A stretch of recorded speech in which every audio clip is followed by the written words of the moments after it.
Hi guys, in this video we're going to talk about mothers that they are divorced, there is no father in the picture, and they are starting to date again. Does being a mom means you can never date? Of course not. Does being a mom means you are not allowed to find love and marry again? No.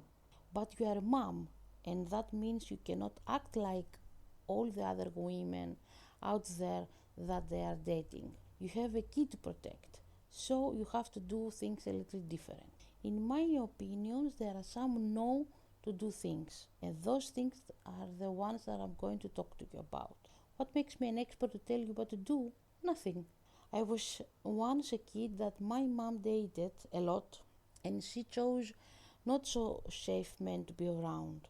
And I can tell you a few things if you want to listen. Yeah, you may already know those things, but I need to tell them to you again. Of course, in my book, I write exactly what happened to me, how I was traumatized about all those dating guys, and of course, what could have helped me at that time if I had that kind of help around me. Don't worry, I won't take much of your time. My recording is not going to be that big. You can enjoy flirting or even having a new relationship with a man. No one is saying you need to stop being a woman or you need to stop having the need of a man. But what you should never do is first bring that man into your house. You may change many boyfriends. You don't know if this one is going to be the one. So keep your kids away from them. Keep your boyfriends away from your kids. You can meet in a hotel, in his house, somewhere else. Keep your kids safe from your dating guys. 2. Make sure your kids are safe at home when you go out dating. Don't leave them alone. If someone is taking care of your kids while you are dating, make sure they are the correct kind of people and they are not going to abuse your kids. 3. Your kids must come first. Don't tell them or make them feel like they are an obstacle for your dating life. 4. Stop telling your kid, if I didn't have you, I would have been able, or I will have this or that. You are hurting them so deep. Stop telling them that. 5. Stop saying to them, all I did it for you. I'm sacrificing myself for you. For example, if you work hard so you can buy new things in the house, you are not doing it for your kids. You are doing it for yourself because you need to have a lot of beautiful and expensive things. Because trust me, kids, the only thing they need is for you to love them and spend time with them. They don't need expensive things in the house. 6. If you have, let's say, a 14, 19, 22 years old daughter, never bring your boyfriend into the house. 7. Let's say that you have a grown-up daughter or even a son. Never bring your boyfriend in the house without telling them. Can you imagine how scared your daughter will be if she comes in the house thinking that she is alone and walks around the house with her panties, thinking she's alone, and to find out that there is a man in the house? Or how about meeting him in the bathroom and she doesn't know that a man is in the house, she didn't lock the door?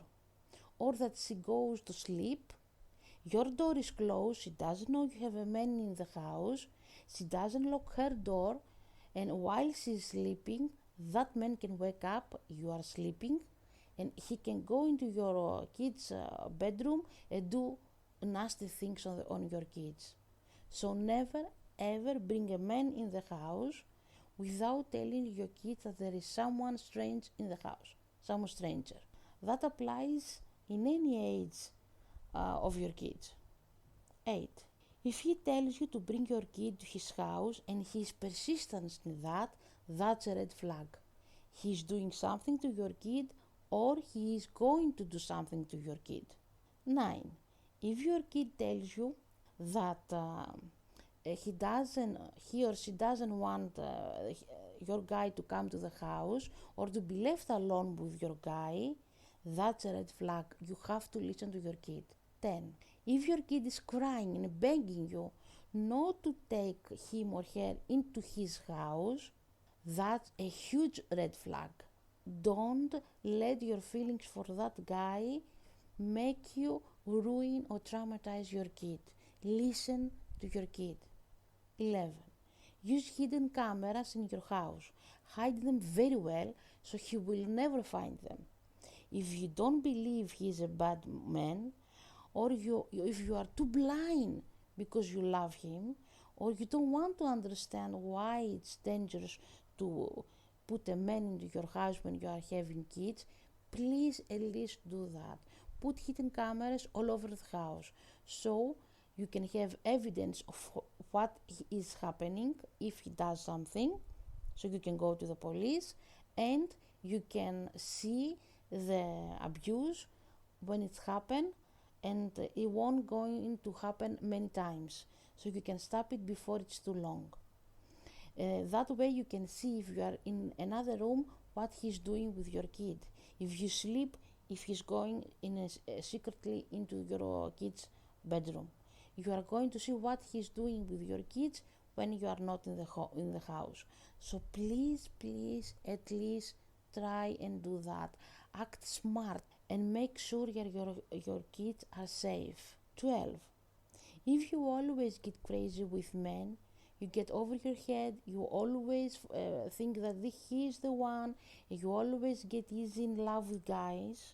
If there is someone in your life who can take care of your kids, it's better for you, even if it's very hard for you to listen that, it's better for you to let them raise your kids and you can go on with your life.